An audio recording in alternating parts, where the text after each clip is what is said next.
So, good evening and welcome to this week's Creative Living series. It's always a joy to have you all here as we gather together to explore powerful ways to live fully and intentionally.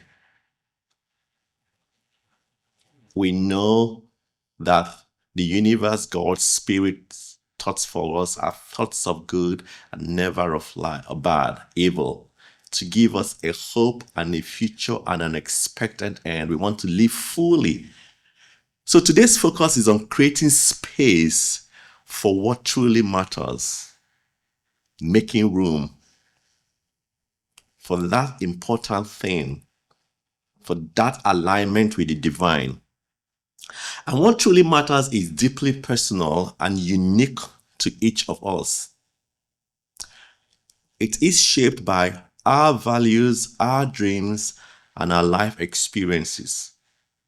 In other words, what is pertinent, important for you to achieve, it's different from mine. For one person, it might be nurturing a meaningful relationships, while for another, it could be pursuing a creative passion, finding inner peace, or serving a greater purpose. We have different things that we want to achieve. So what matters most is not always obvious. It requires us to pause, reflect, and listen to the quiet voice within. And this quiet voice, if we're not careful, it always gets drowned out by the noise of our daily life. We get so busy with the things we do. And we know that what matters most can also shift. What matters most for you today may probably be different from what will be important for you tomorrow. In one season of life, it might be a career growth. In another, it could be family or spiritual growth. The key is to be specific, knowing what you value at this moment. And when you know that, it allows you to direct your energy, your resources with clarity and intention. For example, someone might realize that what truly matters is carving out time for self-care after years of prioritizing everyone else's needs. It's not time for you to take care of yourself. For another, it could be creating space to reconnect with their creativity, something they've ignored for too long. So whatever it is for you, it's your responsibility to create that space and time for it. This realization is different for everyone because we are each walking our unique path. There's no universal checklist for what matters most. It's deeply individual discovery that requires self-honesty, time, pausing that time to go within, and the willingness to let go of external expectations. So if what matters most for you is determined or guarded by the expectations of people, then we are missing the mark. What the things we want to always achieve is to know how to go within, to go on that trip, that journey within, where there is so much power. By identifying and prioritizing what matters, we align our lives with the authentic selves, our authentic selves, making every action, every choice, every moment more meaningful. Because then you know your purpose. And anything that's contrary to that, you know to nip it up in the bud. So what matters most to you? Is it time spent with loved ones? Or a sense of inner calm? It could be a calling that's been quietly whispering to your heart. When you take time to clarify this, you give yourself permission to let go of the things that don't serve your purpose. And then you make room for the life you truly want to live. Another way of saying it would be asking yourself, what life do I truly want to live? What have I come here to do? So our life is full of distractions, we know that, and it can sometimes feel like a whirlwind of obligations or busyness. We get too busy with activities. It's easy to get caught up in the noise. Oh, this is happening here. This is information here. This is the news here. And we just get caught up and get distracted, derailed from our purpose.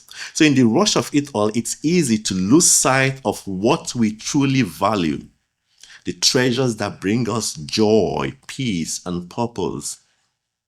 And that's why sometimes when we wake up in the morning and we give ourselves that time, that me time, that quiet time, that reflection time, that meditation time, that time of affirmations, of strengthening yourself, and you just find out that every day, everything in the day works out well. Even when challenges come, you're able to navigate, to go through it, because you've had that time to align yourself, to strengthen yourself up, to align yourself with the divine flow, to align yourself with that power within that would always direct you. So we do not all want to miss that. But here is the beautiful thing. Whatever the situation is, we are never stuck. You are never stuck. I feel it so strong, like we should, or we want to affirm, I am never stuck. I can never be stuck. In every situation, you can never be stuck because you're one with the greatest power. You're one with the universe that knows all things, that will direct you with that power. So we are never stuck. At any moment, we can pause. You can retreat. You can take time off, reassess, and realign with what matters most. You are never stuck. Again, like I say, if that's the only thing we get out from this lesson today, it's good enough. You are never stuck. You can never be stuck. You are only stuck if you allow yourself to be stuck. Because again, the universe, all it does is to respond to what you threw out. It's always there responding to you. And the key to this is realignment lies in a single powerful truth. Whatever it is, it's only a thought away. You can always change your thought. So if the feeling is downcast, not looking good, gloomy, it's only a thought. Everything emanates from our thoughts, as quoted from the scriptures. Above all else, guard your heart, for everything you do flows from it. How we perceive our circumstances, the priorities we choose, and the energy we bring to each day are all shaped by our thoughts. If you don't know, just know that you are powerful beyond description. If we feel stuck or overwhelmed, it's not the external world holding us captive. It's nothing external keeping us down. It's often our thinking. When you get subdued by the challenge and you neglect or forget who you are, the power that you are one with. And the good news is, again, like I said, a thought can be changed. Whatever is that thought, you can change it. When we shift our thoughts, we shift our perspective. A thought of lack can become a thought of gratitude. A thought of fear can transform into a thought of possibility. With this simple yet profound shift, we realign with our values and open the door to the treasures we may have lost sight of. There's never an absence. It's always a presence. It's always there. All we do is we come to the awareness of that power, of that oneness. Every change begins in the mind, one thought at a time, one step at a time. And that's why sometimes we can pick up what's for the day, what's for the month. Oh, you want to dwell on this particular word, gratitude. And begin to fill your thoughts with everything that is good, pure, right, just. By choosing empowering thoughts, we make room for joy, we make room for peace, for clarity to flow back into our lives. And no matter how chaotic life feels, the treasures we seek are always within reach. It's always within reach. It's just one step away. But we have to make the effort. We have to move.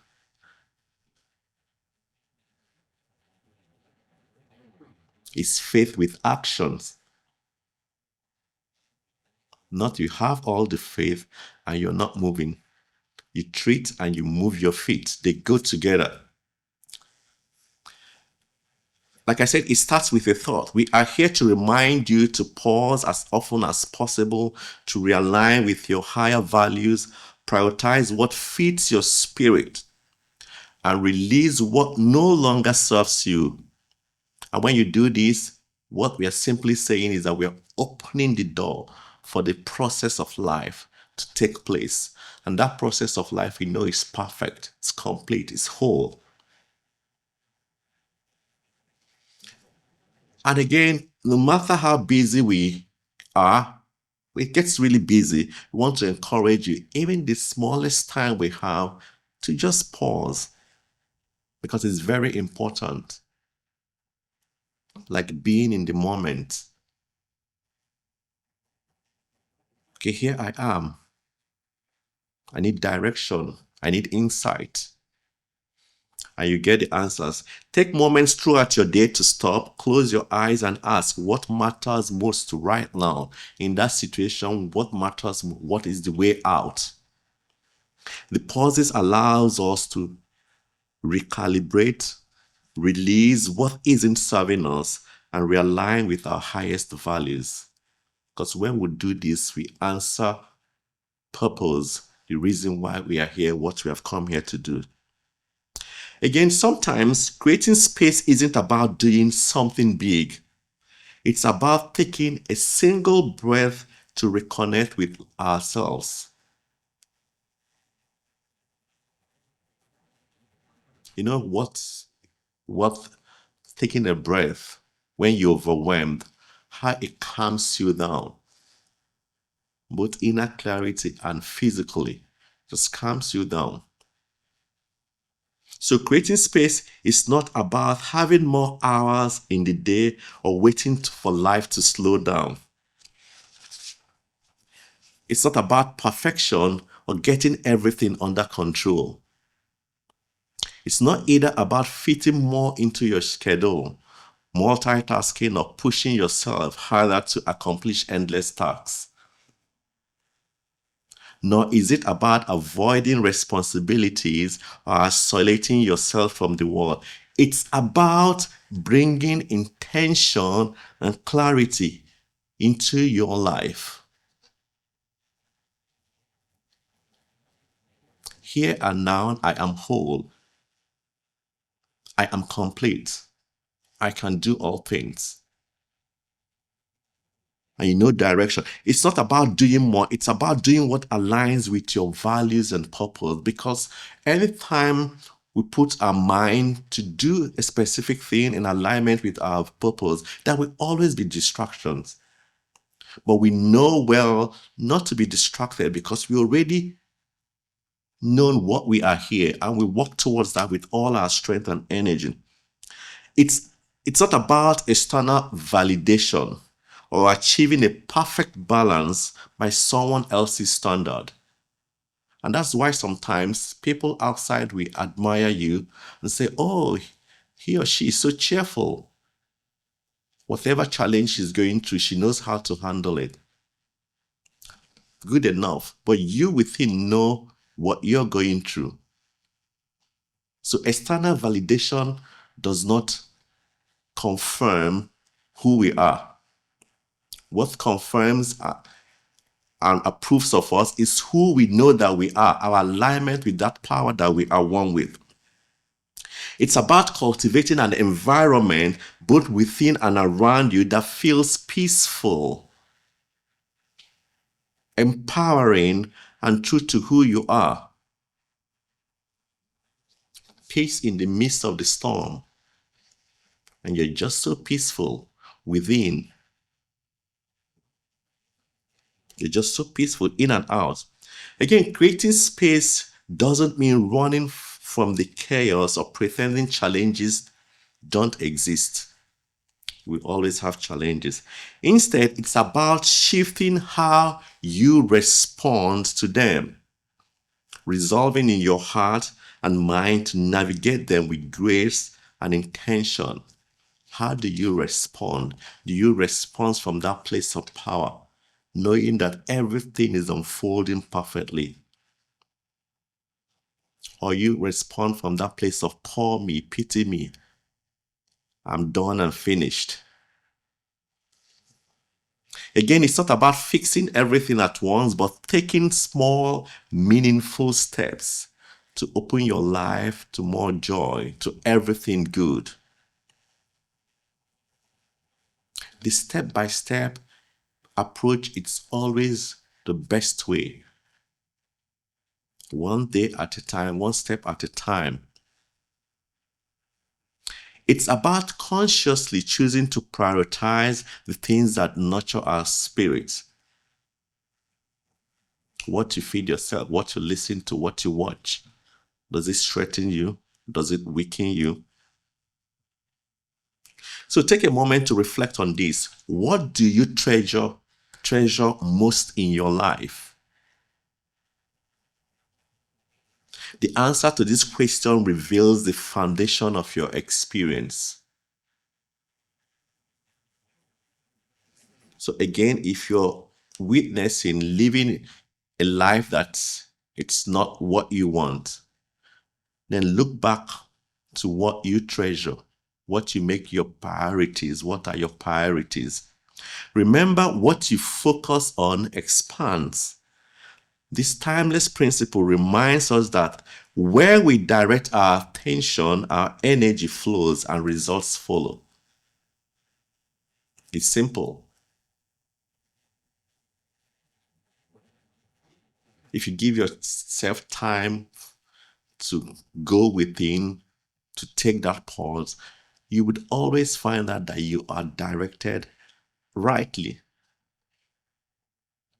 Because that internal guidance system is perfect. When we fixate on challenges, negativity, or fear, we inadvertently invite more of the same into our lives.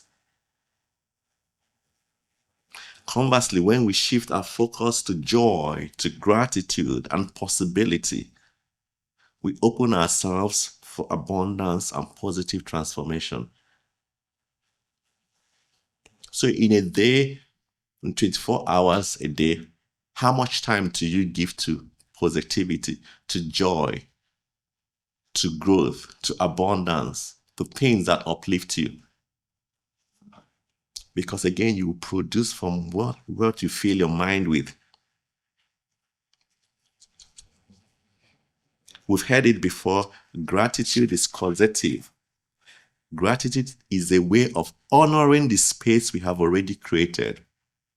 When we give thanks for our blessings, no matter how small, we magnify their presence in our lives. Gratitude opens the door to greater joy, abundance, and clarity. It is one of the most powerful ways to make room for the divine. If you're grateful for one thing, you're opening yourself for more. Life responds to the energy we project. So by intentionally choosing to focus on what uplifts you and inspires you, you attract more of that into your life. We begin to attract experiences, opportunities, and relationships that align with our highest good. Remember, we are talking about making room for the divine, for everything good. Again, the question is, what do you treasure? What do you truly value? What are you making room for in your life? These questions are not abstract. They guide every choice we make, from how we spend our time to how we navigate life's challenges. When we intentionally choose what matters most and clear the clutter in our hearts and minds, we create space for greatness. So clutter, whether physical, mental, or emotional, takes up valuable space that could be used to cultivate peace, love, clarity, purpose. Again, clutter is not about tidying up messy room. It's not just about that, or organizing a schedule. It's about releasing what no longer serves us. Old beliefs, unresolved resentments, unnecessary distractions, so we can invite what truly aligns with our values and dreams. We have energetic clutter, or the invisible weights we carry. Often comes from holding onto situations, relationships, or experiences that no longer align with who we are becoming.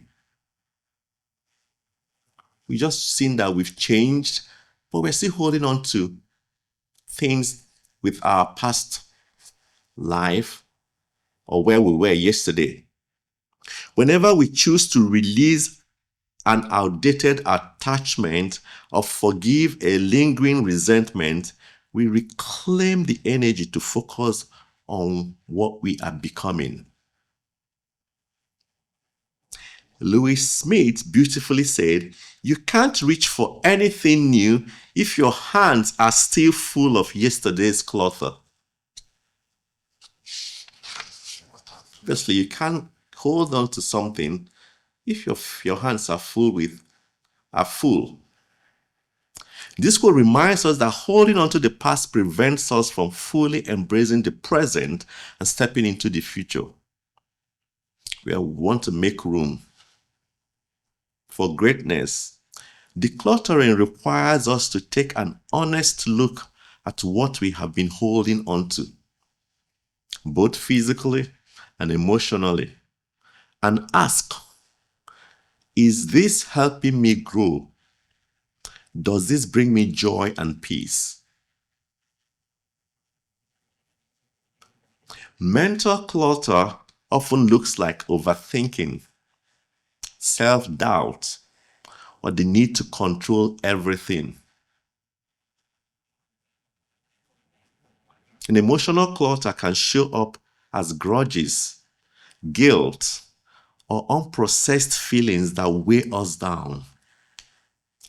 These things consume space in our inner world, making it harder for inspiration and new opportunities to take root.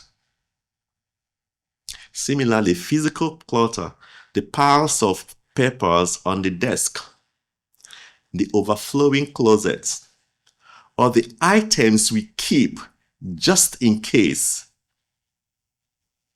creates a visible manifestation of that internal chaos.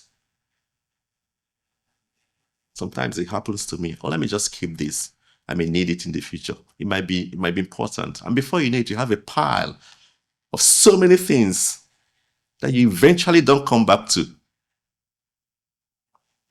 Physical clutter often reflects the mental and emotional state we carry, symbolizing indecision, attachment to the past, or fear of letting go.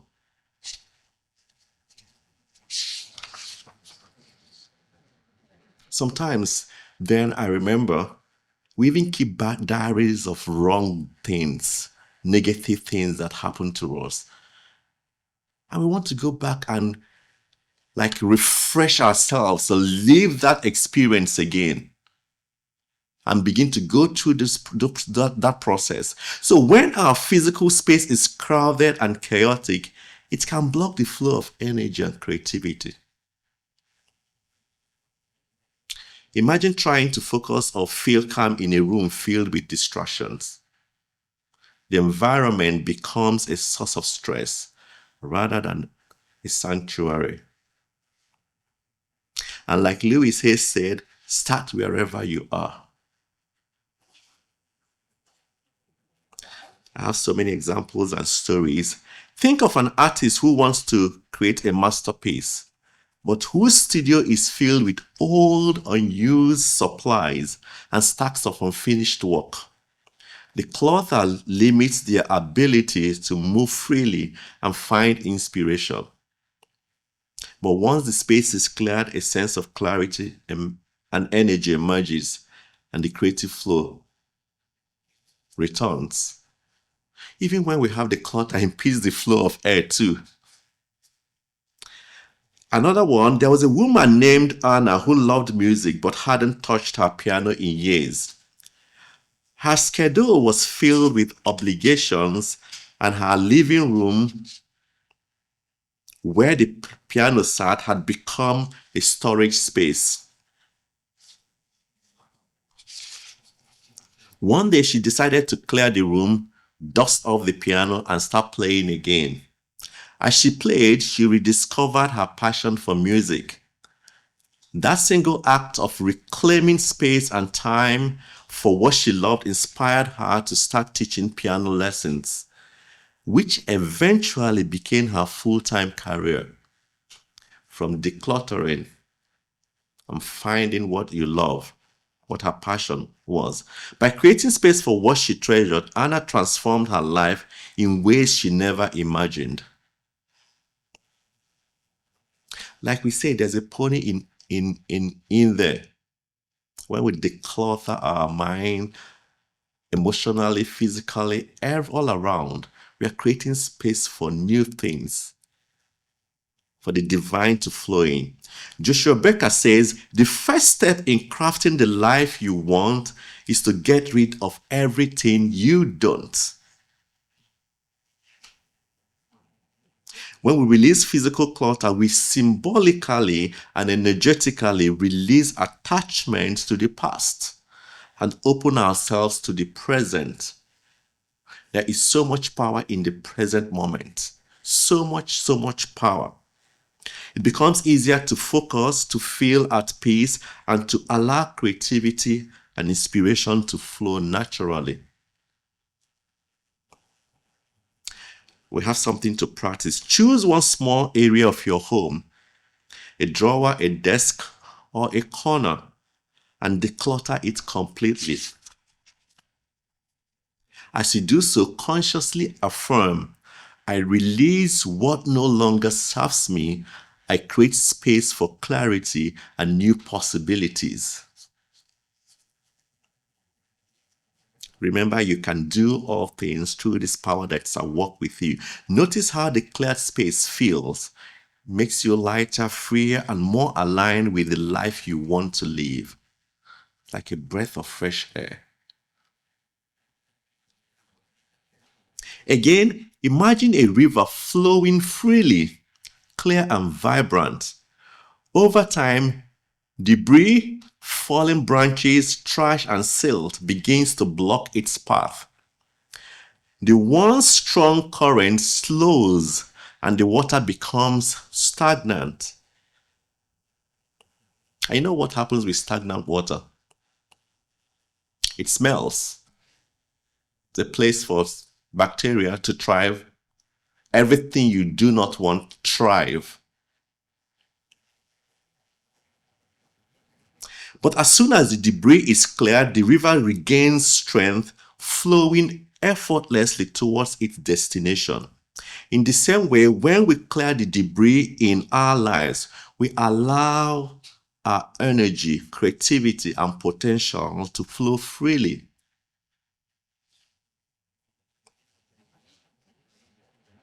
Another practice, take a moment to write down the mental or emotional clutter you've been carrying. What is that thing that is slowing you down? Those weights that causes you to look back when you're supposed to focus and look forward. What thoughts or feelings take up unnecessary space in your life? What thoughts or feelings take unnecessary space in your life? Now we want to visualize releasing them one by one, as if you are clearing out a crowded room. Imagine the space that remains open, peaceful, and ready for something new. Imagine after clearing those mental blocks, all those emotional things, and you take a deep breath, you just feel everything going freely. Like there are no plagues, no colossal thing blocking your arteries.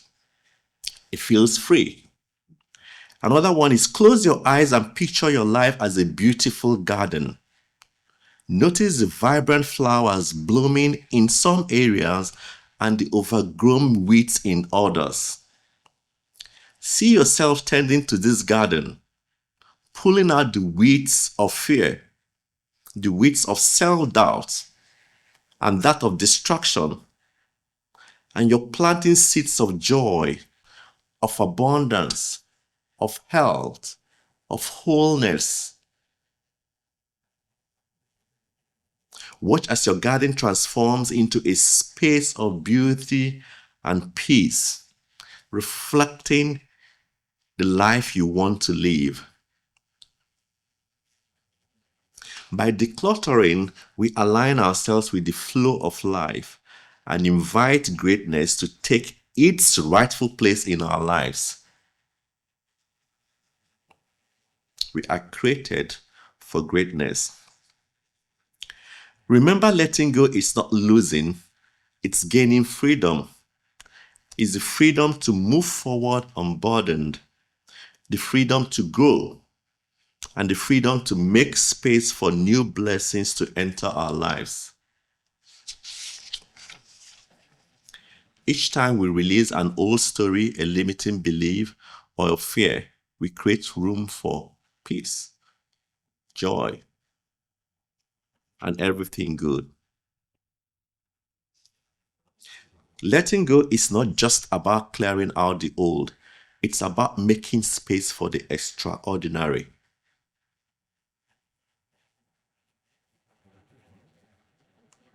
Remember, we are divine beings and we are living terrestrial life. We are meant to live extraordinary lives. Just as an artist prepares a blank canvas to bring forth beauty, we want to prepare our lives to allow some extraordinary to emerge. There are some things we can do to make room for divine. We want to find space for what we treasure. We want to find. Ask and you shall receive. Seek and you find. Knock and it shall be. There's an action, something we have to do. We can list the things we treasure and commit one action this week to honor it. We can list the things we treasure.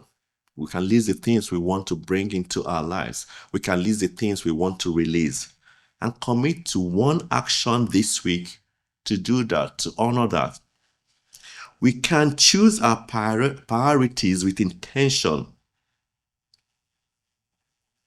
Example, think of a busy professional who decides to prioritize family dinners even amidst a packed schedule. By choosing to treasure those moments of connection, they create a ripple effect of love and harmony that extends far beyond the dinner table. Similarly, when we intentionally choose our priorities, we align our lives with our true purpose. Something to practice. Ask yourself, what can I let go to make room for what truly matters? I let go of this and I'm making room for this. I let go of resentment and I make room for wholeness, for healing. We can also choose joy amidst the challenges. Mark the word choose. It's a choice. We know life is not without its storms, but we always have a choice in how we respond. Choosing joy does not mean ignoring difficulties, but finding the light within them. There's always light. There was once an elderly man named Samuel who lived in a small village prone to harsh winters. In one particularly brutal year, the crops failed and the villagers struggled to make ends meet. Samuel, who had lived through many tough seasons, decided to respond differently. Rather than focusing on what was lost, he began carving small wooden animals to cheer up the village children. Day after day, as the snow fell heavily outside, Samuel sat by his fire, carefully carving and painting. He hums cheerful songs and invites the children to come and choose a figurine to take home.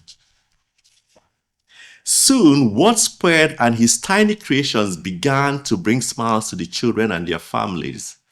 The simple act of creating joy in the midst of hardship became a source of light for the entire village. One day, a traveler passing through the village noticed Samuel's work and offered to buy several figurines to sell in a nearby city. The demand grew and Samuel's hobby soon turned into a thriving business that supported him and helped the struggling villagers. Again, the choice to focus on bringing joy even when life seemed bleak not only transformed his circumstances, but uplifted the entire community. Again, it's about what we are choosing, the choices we make, choosing joy, choosing to see good in that situation. It's entirely your choice. You can decide amidst the challenges to look for the pony, to look for something positive, to look for the light, because it's always there. What are you focusing on? What are you choosing? Are you being engulfed by the challenge and letting it drown you? Life's challenges may seem overwhelming, but we are never without the ability to choose how we respond. Like Samuel, we can focus on what we can do, what we can create, what we can share, celebrate. And when we do that, we find joy within ourselves and inspire it in others. Let us remember that our light is never diminished by hardship. It shines even brighter when shared. I have a quote here. Joy is not the absence of struggle. It is the presence of light within the struggle. Remember, we're talking about making room for what matters. When we make room for the divine, we are saying to the universe, this is important, I trust what is coming is greater than what I am releasing. When we are letting go, we're telling the universe that we trust the perfect unfoldment, which we are saying we know it's working out for our own good, for my own good. We're saying that today and my tomorrow will be better than my yesterday.